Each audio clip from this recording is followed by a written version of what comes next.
मैं राहुल गांधी की सुरक्षा को लेकर चिंतित हूं, असल में बहुत चिंतित हूं। क्या मुझे लगता है कि उनकी जिंदगी को खतरा है? हां, बिल्कुल लगता है। और इस आशंका पर बार बार मोहर लगाने का काम संघी भाजपाई कर रहे हैं। जिस आसानी से खुलेआम बीजेपी के एक प्रवक्ता ने टीवी पर कहा कि राहुल गांधी के सीने पर गोली मार दी जाएगी, क्या वो सुनकर चुप रहा जा सकता है? सवाल इस बात का है।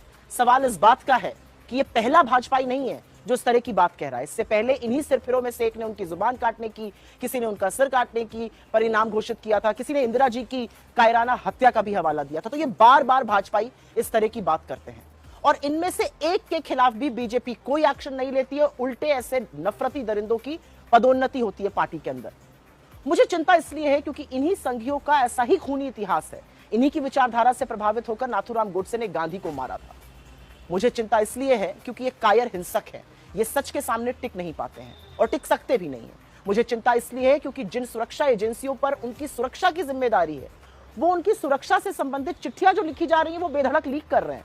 मुझे चिंता इसलिए है क्योंकि बीजेपी आईटी सेल के ट्रोल राहुल गांधी के विदेशी दौरों की फोटो और वीडियो को सोशल मीडिया पर शेयर करके उनकी सुरक्षा के लिए बड़ा खतरा बार बार पैदा करते हैं। लेकिन मुझे सबसे ज्यादा चिंता इसलिए है क्योंकि राहुल गांधी ने इन लोगों की सबसे दुखती नब्ज पकड़ ली है और वो दुखती रग है वोट चोरी। कैसे लोकतंत्र में चुनावों के साथ लगातार खिलवाड़ करके सत्ता हासिल की जा रही है और राहुल जी ये पुख्ता सबूतों के साथ देश को बता रहे हैं।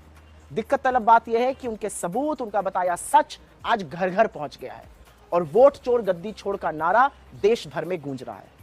मुझे चिंता इसलिए है क्योंकि हमने अपने नेताओं को हिंसा के चलते खोया है। मुझे चिंता इसलिए है क्योंकि 14 साल के राहुल गांधी ने अपनी दादी को 32 गोलियां झेलकर इस देश की एकता के लिए शहीद होते देखा और महज 7 साल के अंदर अपने पिता के शरीर के चिथड़े उड़ते हुए देखे क्योंकि उन्होंने आतंकवाद के खिलाफ घुटना टेकने से मना कर दिया था।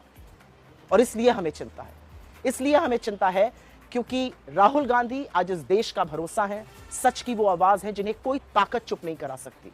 शोषितों के वो रहनुमा हैं जिन्होंने हक की एक लंबी लड़ाई लड़ने के लिए कमर कस ली है। गरीबों को वो गले लगाते हैं, ढांढस बंधाते हैं और इसीलिए राहुल गांधी हर किसी को अपने से लगते हैं। वो आज लोकप्रिय नहीं है, वो आज जननायक है, निडर है, अडिग है, बेखौफ है और इसी से बीजेपी को दिक्कत है। घोर असहमतियों को संवैधानिक ढांचे से सुलझाया जाना चाहिए। इसीलिए राहुल गांधी की जान को धमकी देने वाले के खिलाफ बीजेपी को एक्शन लेना ही होगा, क्योंकि मेरा मानना है कि इतनी कुत्सित बात बीजेपी के शीर्ष नेतृत्व, गृह मंत्री या प्रधानमंत्री की सहमति से तो नहीं की गई होगी। और हां, इस देश के मीडिया से आज सवाल है, वो मीडिया जो किसी भी ऐरे गहरे की बात पर उछल उछल कर डिबेट करता है, आज आप चुप नहीं रह सकते। आप ही लोगों के लाइव टीवी पर नेता प्रतिपक्ष पर गोली चलाने की बात की गई है, आप चुप कैसे रह सकते हैं?